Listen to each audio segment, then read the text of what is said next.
Allah'ın Al-Muqit degan ism sifatlari haqidagi tafsirlar.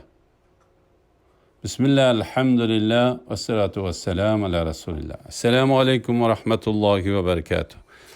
Tövende dehtanlağa Ustaz Abduvali Qari Rahimahullah'ın Kur'an ve sünnet nuri aslida Allah subhanahu ve Teala'nın güzel isim sıfatlarının kısqacha tafsirleri, dersliklerinden Allah'ın Al-Muqit degan isim sifatlari haqidagi tafsirlarni o'qiymiz inshaalloh.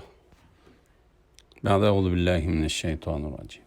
Allah'ın Al-Muqit degan isim sifatlari haqidagi tafsirlar.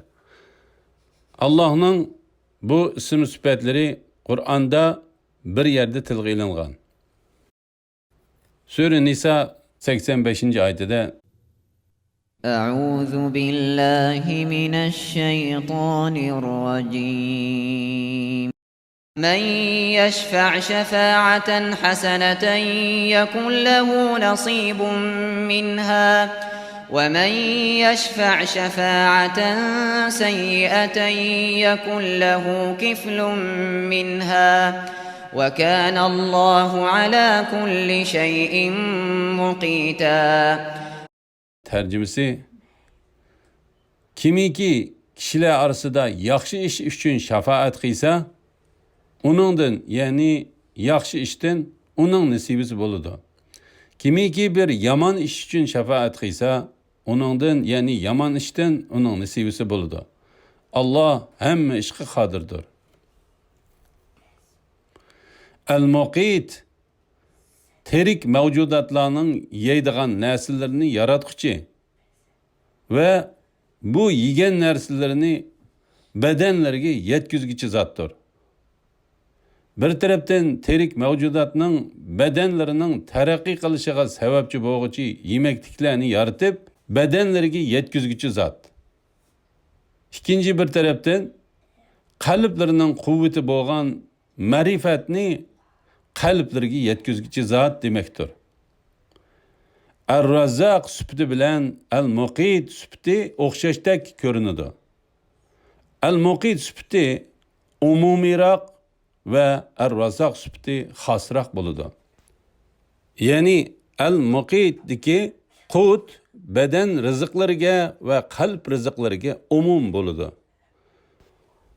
Ben de Allah subhanahu ve Teala'nın Al-Muqit süptini bilgendan keyin özünün bedeninin ozuqi bo'lgan yemekni Allah subhanahu ve Teala'nın özünün yetkizdiganligini bilip faqat Allah'tanla so'rashi ve qalb üçün ma'rifat rizqini ham faqat Allah'tanla so'rash kerak.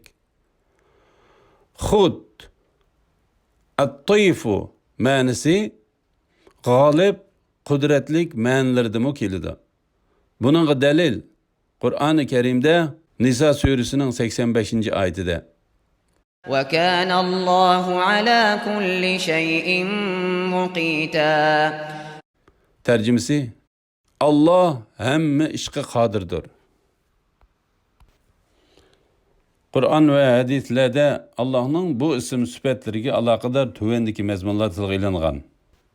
Sure Nisa 85. ayetide hazır okup ötkünümüzdek tercümesi: kimiki kişiler arasında yaxşı iş üçün şefaat qilsa, onundan yani yaxşı işten onun nasibisi boludu. Kimiki bir yaman iş üçün şefaat qilsa, onundan yani yaman işten onun nasibisi boludu. Allah hemme işqi qadirdir.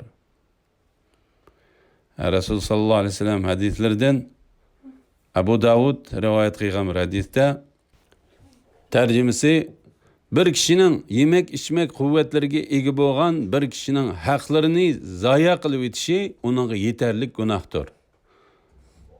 Abu Davud 1694 numaralı hadis. Elhamdülillah.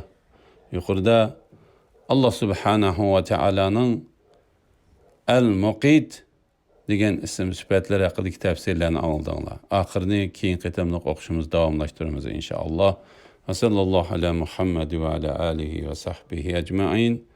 Esselamu aleyküm ve rahmetullahi ve berekatuh.